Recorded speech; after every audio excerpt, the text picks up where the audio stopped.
मैं मनीष मनंजा, आपका मित्र सहपाठी, आपके बीच लेकर उपस्थित हूँ भगवत गीता यथारूप गान के रूप में प्रस्तुत करने जा रहा हूँ।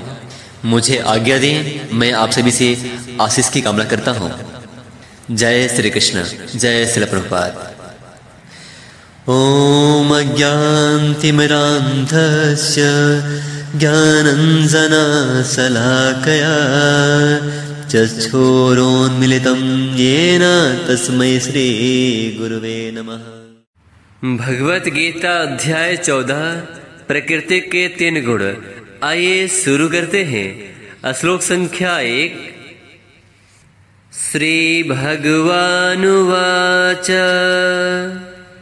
परं भूयः प्रवक्ष्यामि ज्ञानानां ज्ञानमुत्तमम् यजन्नत्वा मुनयः सर्वे परां सिद्धिमितो गतः।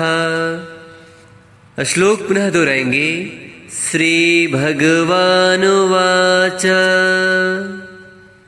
परं भूयः प्रवक्ष्यामि ज्ञानानां ज्ञानमुत्तमम् यजन्नत्वा मुनयः सर्वे परां सिद्धिमितो गतः। अनुवाद। भगवान ने कहा, अब मैं तुमसे समस्त ज्ञानों में सर्वश्रेष्ठ इस परम ज्ञान को पुनः कहूंगा, जिसे जान लेने पर समस्त मुनियों ने परम सिद्धि प्राप्त की है।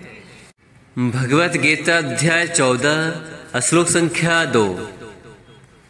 इदं ज्ञानमुपाश्रित्य मम साधर्म्यमागताः सर्गेऽपि नोपजायन्ते प्रलये न व्यथन्ति च। श्लोक पुनः दोहराएंगे। इदं ज्ञानमुपाश्रित्य मम साधर्म्यमागताः सर्गेऽपि नोपजायन्ते प्रलये न व्यथन्ति च। अनुवाद। इस ज्ञान में स्थिर होकर मनुष्य मेरे जैसी दिव्य प्रकृति को प्राप्त कर सकता है। इस प्रकार स्थित जाने पर वह न तो सृष्टि के समय उत्पन्न होता है और न प्रलय के समय विचलित होता है। भगवत गीता अध्याय 14 श्लोक संख्या 3। मम योनिर्महद् ब्रह्मा तस्मिन् गर्भं दधाम्यहम् संभवः सर्वभूतानां ततो भवति भारत। श्लोक पुनः दोहराएंगे। मम योनिर्महद् ब्रह्मा तस्मिन् गर्भं दधाम्यहम् संभवः सर्वभूतानां ततो भवति भारत। अनुवाद। हे भरतपुत्र, ब्रह्म नामक समग्र भौतिक वस्तु जन्म का स्रोत है और मैं इसी ब्रह्म को गर्भस्थ करता हूँ, जिससे समस्त जीवों का जन्म संभव होता है। भगवत गीता अध्याय 14 श्लोक संख्या 4।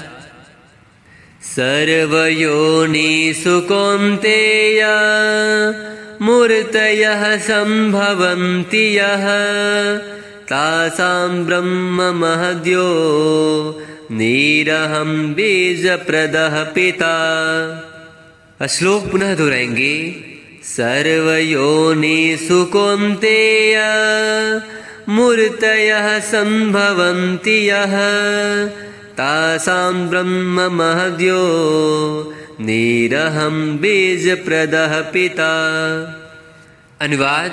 हे कुंती पुत्र, तुम यह समझ लो कि समस्त प्रकार के जीव योनियां इस भौतिक प्रकृति में जन्म द्वारा संभव है और मैं उनका बीज प्रदाता पिता हूँ। भगवत गीता अध्याय 14 श्लोक संख्या 5। सत्वं रजस्तम इति गूढ़ः प्रकृति संभवः निबध्नन्ति महाबाहो देहि देहिनं व्ययम्। श्लोक पुनः दोहराएंगे। सत्वं रजस्तम इति गूढ़ः प्रकृति संभवः निबधनं ते महाबाहो देहे देहिनं व्ययम्। अनुवाद, भौतिक प्रकृति 3 गुणों से युक्त है। ये हैं सतो, रजो तथा तमोगुण। हे महाबाहो अर्जुन, जब शाश्वत जीव प्रकृति के संसर्ग में आता है तो वह इन गुणों से बंध जाता है। भगवत गीता अध्याय 14 श्लोक संख्या 6। तत्र सत्वं निर्मलत्वात् प्रकाश कामनामयम् सुख संगेन बध्नाति ज्ञान संगेन चानघ। श्लोक पुनः दोहराएंगे। तत्र सत्वं निर्मलत्वात् प्रकाश कामनामयम् सुख संगेन बध्नाति ज्ञान संगेन चानघ।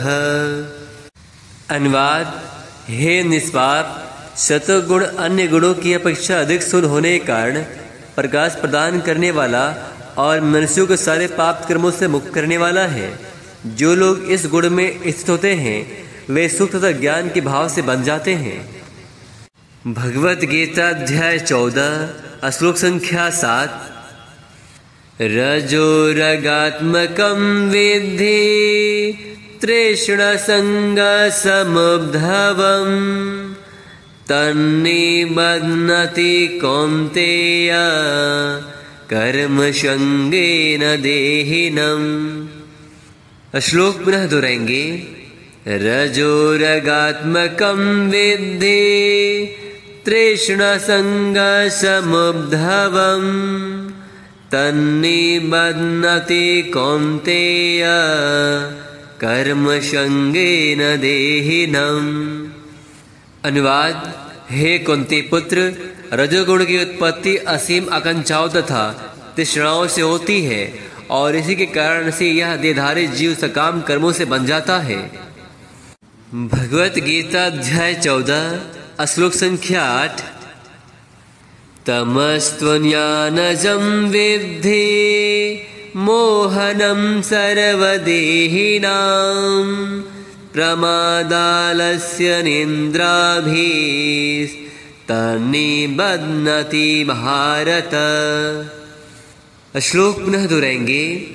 तमस्त्वज्ञानजं विद्धि मोहनं सर्वदेहिनां प्रमादालस्य निन्द्राभिस्तन्निबध्नति भारत। अनुवाद, हे भरतपुत्र, तुम जान लो कि अज्ञान से उत्पन्न तमोगुण समस्त देहधारी जीवों का मोह है। इस गुण के प्रतिफल पागलपन यानी प्रमाद, आलस तथा निंद है जो बद्ध जीव को बांधते हैं। भगवत गीता अध्याय 14 श्लोक संख्या 9। सत्वं सुखे संजयति रजः कर्मणि भारत ज्ञानमावृत्य तु तमः प्रमादे संजयत्युत। श्लोक पुनः दोहराएंगे। सत्वं सुखे संजयति रजः कर्मणि भारत ज्ञानमावृत्य तु तमः प्रमादे संजयत्युत। अनुवाद, हे भरतपुत्र, शतगुण मनुष्य को सुख से बांधता है, रजोगुण सकाम कर्म से बांधता है और तमोगुण मनुष्य के ज्ञान को ढककर उसे पागलपन से बांधता है। भगवत गीता अध्याय 14 श्लोक संख्या 10। रजस्तमश्चाभिभूय सत्वं भवति भारत रजः सत्वं तमश्चैव तमः सत्वं रजस्तथा। श्लोक पुनः दोहराएंगे। रजस्तमश्चाभिभूय सत्वं भवति भारत रजः सत्वं तमश्चैव तमः सत्वं रजस्तथा। अनुवाद, हे भरतपुत्र, कभी कभी सतोगुण रजोगुण तथा तमोगुण को परास्त करके प्रधान बन जाता है, तो कभी रजोगुण सतो तथा तमोगुण को परास्त कर देता है, और कभी ऐसा होता है कि तमोगुण सतो तथा रजोगुण को परास्त कर देता है। इस प्रकार सृष्टता के लिए निरंतर स्पर्धा चलती रहती है। भगवत गीता अध्याय 14 श्लोक संख्या 11। सर्वद्वारेषु देहे अस्मिन् प्रकाश उपजायते ज्ञानं यदा तदा विद्यात् विवृद्धं सत्त्वमित्युत। श्लोक पुनः दोहराएंगे। सर्वद्वारेषु देहे अस्मिन् प्रकाश उपजायते ज्ञानं यदा तदा विद्यात् विवृद्धं सत्त्वमित्युत। अनुवाद: सतोगुण की अभिव्यक्ति को तभी अनुभव किया सकता है जब शरीर के सारे द्वार ज्ञान के प्रकाश से प्रकाशित होते हैं। भगवत गीता अध्याय 14 श्लोक संख्या 12। लोभः प्रवृत्तिरारम्भः कर्मणामशमस्पृहा रजस्यतानि जायन्ते विवृद्धे भरतर्षभ। श्लोक पुनः दोहराएंगे। लोभः प्रवृत्तिरारम्भः कर्मणामशमः स्पृहा रजस्यतानि जायन्ते विवृद्धे भरतर्षभ। अनुवाद: हे भरतवंशियों में प्रमुख, जब रजोगुण में वृद्धि हो जाती है तो अत्यधिक आसक्ति, सकाम कर्म, गहन उद्यम तथा अनियंत्रित इच्छा एवं लालसा के लक्षण प्रकट होते हैं। भगवत गीता अध्याय 14 श्लोक संख्या 13। अप्रकाशो प्रवृत्तिश्च प्रमादो मोह एव च तमस्येतानि जायन्ते विवृद्धे कुरु नंदन। श्लोक पुनः दोहराएंगे। अप्रकाशो प्रवृत्तिश्च प्रमादो मोह एव च तमस्येतानि जायन्ते विवृद्धे कुरु नंदन। अनुवाद: जब तमोगुण में वृद्धि हो जाती है तो हे कुरुपुत्र, अंधेरा, जड़ता, प्रमत्तता तथा मोह का प्रकट्य होता है। भगवत गीता अध्याय 14 श्लोक संख्या 14। यदा सत्त्वे प्रवृद्धे तु प्रलयं याति देहवृता तदोत्तमविद्दां लोकान् अमलान् प्रतिपद्यते। श्लोक पुनः दोहराएंगे। यदा सत्त्वे प्रवृद्धे तु प्रलयं याति देहवृता तदोत्तमविद्दां लोकान् अमलां प्रतिपद्यते। अनुवाद: जब कोई सतोगुण में मरता है तो उसे मरचु के विशुद्ध उच्चतर लोक की प्राप्ति होती है। भगवत गीता अध्याय 14 श्लोक संख्या 15। रजसि प्रलयं गत्वा कर्म संगिषु जायते तथा प्रलीनस्तमसि मूढ़योनिषु जायते। श्लोक पुनः दोहराएंगे। रजसि प्रलयं गत्वा कर्म संगिषु जायते तथा प्रलीनस्तमसि मूढ़योनिषु जायते। अनुवाद: जब कोई रजोगुण में मरता है तो वह सकाम कर्मियों के बीच में जन्म ग्रहण करता है, और जब कोई तमोगुण में मरता है तो वह पशु योनि में जन्म धारण करता है। भगवत गीता अध्याय 14 श्लोक संख्या 16।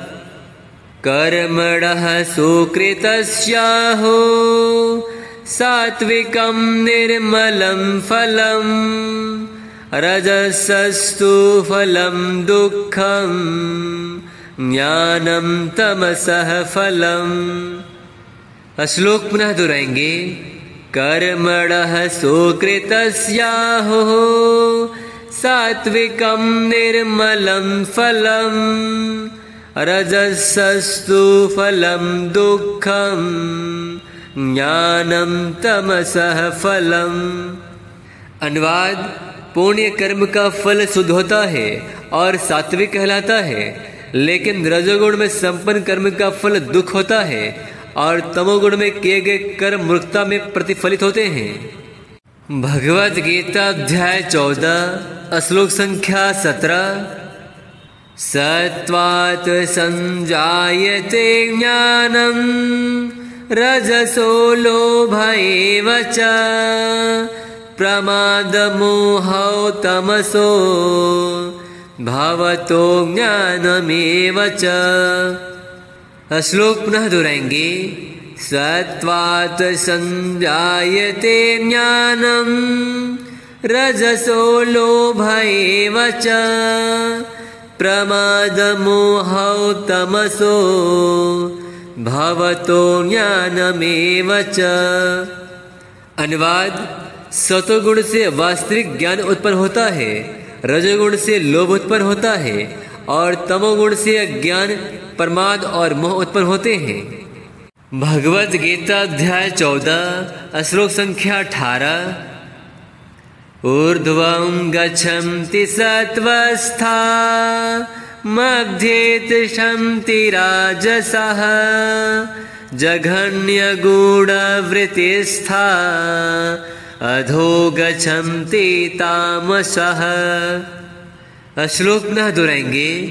ऊर्ध्वं गच्छन्ति सत्त्वस्था मध्ये तिष्ठन्ति राजसः जघन्यगूढवृत्तिस्था अधो गच्छन्ति तामसः। अनुवाद: सतोगुणी व्यक्ति क्रमशः ऊपर उच्च लोक को जाते हैं, रजोगुणी इसी पृथ्वीलोक में रह जाते हैं और जो अत्यंत गर्हित तमोगुण में स्थित हैं वे नीचे नरक लोक को जाते हैं। भगवत गीता अध्याय 14 श्लोक संख्या 19। नान्यं गुणेभ्यः कर्तारं यदा दृष्टानुपश्यति गुणेभ्यश्च परं वेत्ति मद्भावं सोऽधिगच्छति। श्लोक पुनः दोहराएंगे। नान्यं गुणेभ्यः कर्तारं यदा दृष्टानुपश्यति गुणेभ्यश्च परं वेत्ति मद्भावं सोऽधिगच्छति। अनुवाद: जब कोई अच्छी तरह जान लेता है कि समस्त कार्यों में प्रकृति के तीनों गुणों के अतिरिक्त अन्य कोई कर्ता नहीं है और जब वह परमेश्वर को जान लेता है जो इन तीनों गुणों से परे है, तो वह मेरे दिव्य स्वभाव को प्राप्त होता है। भगवत गीता अध्याय 14 श्लोक संख्या 20।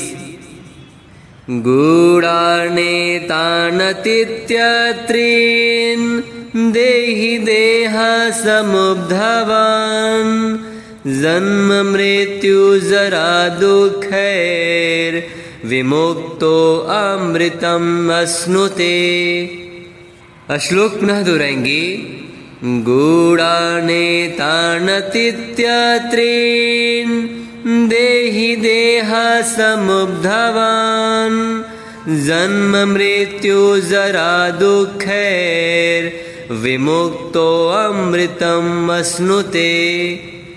अनुवाद: जब देहधारी जीव भौतिक शरीर से संबंध इन तीनों गुणों को लांघने में समर्थ होता है तो वह जन्म मृत्यु बुढ़ापा तथा उनके कष्टों से मुक्त हो सकता है और इसी जीवन में अमृत का भोग कर सकता है। भगवद गीता अध्याय 14 श्लोक संख्या 21। अर्जुन उवाच कैलरिङ्गस्त्रिङ्गुणान्नेतान्नति तु भवति प्रभो किमाचारः कथं चैतान् स्त्रीन्गुणान्नति वर्तते। श्लोक पुनः दोहराएंगे। अर्जुनवाच कैलरिङ्गस्त्रिन्गुणान्नेतान्नति तु भवति प्रभो किमाचारः कथं चैतान् स्त्रीन्गुणान्नति वर्तते। अनुवाद। अर्जुन ने पूछा, हे भगवान, जो इन तीनों गुणों से परे है वह किन लक्षणों के द्वारा जाना जाता है, उसका आचरण कैसा होता है और वह प्रकृति गुणों को किस प्रकार लांघता है। भगवत गीता अध्याय 14 श्लोक संख्या 22, 23, 24 और 25। श्री भगवानुवाच प्रकाशं च प्रवृत्तिं च मोहमेवाच पाण्डव न द्वेष्टि सम्प्रवृत्तानि न निवृत्तानि कांक्षति। श्लोक पुनः दोहराएंगे। प्रकाशं च प्रवृत्तिं च मोहमेवाच पाण्डव न द्वेष्टि सम्प्रवृत्तानि न निवृत्तानि कांक्षति। उदासीनवदासीनो गुणैर्यो न विचाल्यते गुणावर्तन्त इत्येवम् योऽवतिष्ठति नेङ्गते। श्लोक पुनः दोहराएंगे। उदासीनवदासीनो गुणैर्यो न विचाल्यते गुणावर्तन्त इत्येवम् योऽवतिष्ठति नेङ्गते। समदुःखः सुखः स्वस्थः समलोष्टास्मकाश्चनः तुल्यप्रिया प्रियो धीरस्तुल्यनिन्दात्मसंस्तुतिः। श्लोक पुनः दोहराएंगे। समदुःखः सुखः स्वस्थः समलोष्टास्मकाश्चनः तुल्यप्रिया प्रियो धीरस्तुल्यनिन्दात्मसंस्तुतिः। मानापमानयोस्तुल्यस्तुल्यमित्रारिपक्षयोः सर्वारम्भा परित्यागी गुणातीतः स उच्यते। श्लोक पुनः दोहराएंगे। मान अपमानयोस्तुल्यस्तुल्यमित्रारिपक्षयोः सर्वारम्भा परित्यागी गुणातीतः स उच्यते। अनुवाद। भगवान ने कहा, हे पांडुपुत्र, जो प्रकाश, आसक्ति तथा मोह के उपस्थित होने पर न तो उनसे घृणा करता है और न लुप्त हो जाने पर उनकी इच्छा करता है, जो भौतिक गुणों की इन समस्त प्रतिक्रियाओं से निश्चल तथा अविचलित रहता है और यह जानकर कि केवल गुण ही क्रियाशील है, उदासीन तथा दिव्य बना रहता है, जो अपने आप में स्थित है और सुख तथा दुख को एक समान मानता है, जो मिट्टी के ढेले, पत्थर एवं सिमड़ के टुकड़े को समान दृष्टि से देखता है, जो अनुकूल तथा प्रतिकूल के प्रति समान बना रहता है, जो धीर है और प्रसन्नता तथा बुराई, मान तथा अपमान में समान भाव से रहता है, जो शत्रु तथा मित्र के साथ समान व्यवहार करता है और जिसने सारे भौतिक कार्यों का परित्याग कर दिया है, ऐसे व्यक्ति को प्रकृति गुणों से अतीत कहते हैं। भगवत गीता अध्याय 14 श्लोक संख्या 26। मां च यो व्यभिचारेण भक्ति योगेन सेवते सगुणान् समितीते तान् ब्रह्मभुवाय कल्पते। श्लोक पुनः दोहराएंगे। मां च यो व्यभिचारेण भक्ति योगेन सेवते सगुणान् समतीत्येतान् ब्रह्मभुवाय कल्पते। अनुवाद, जो समस्त परिस्थितियों में अविचलित भाव से पूर्ण भक्ति में प्रवृत्त होता है वह तुरंत ही प्रकृति गुणों को लांघ जाता है और इस प्रकार ब्रह्म के स्तर तक पहुंच जाता है। भगवत गीता अध्याय 14 श्लोक संख्या 27। ब्रह्मणो हि प्रतिष्ठाहम् अमृतस्याव्ययस्य च शाश्वतस्य च धर्मस्य सुखस्य कान्तिकस्य च। श्लोक पुनः दोहराएंगे। ब्रह्मणो हि प्रतिष्ठाहम् अमृतस्याव्ययस्य च शाश्वतस्य च धर्मस्य सुखस्य कान्तिकस्य च। अनुवाद, और मैं ही उस निराकार ब्रह्म का आश्रय हूँ जो अमर्त्य, अविनाशी तथा शाश्वत है और चरम सुख का स्वाभाविक पद है। भगवत गीता अध्याय 14 प्रकृति के 3 गुण। यह अध्याय यही समाप्त होता है। इस अध्याय में हम सभी ने जानने का प्रयास किया कि सारे देहधारी जीव भौतिक प्रकृति के 3 गुणों के अधीन हैं। ये हैं सतोगुण, रजोगुण तथा तमोगुण। कृष्ण बतलाते हैं कि ये गुण क्या है, ये हम पर किस प्रकार क्रिया करते हैं, कौन इनको कैसे पार कर सकता है और दिव्य पद को प्राप्त व्यक्ति के कौन कौन से लक्षण हैं। आइए मिलते अगले अध्याय में। हरे कृष्णा।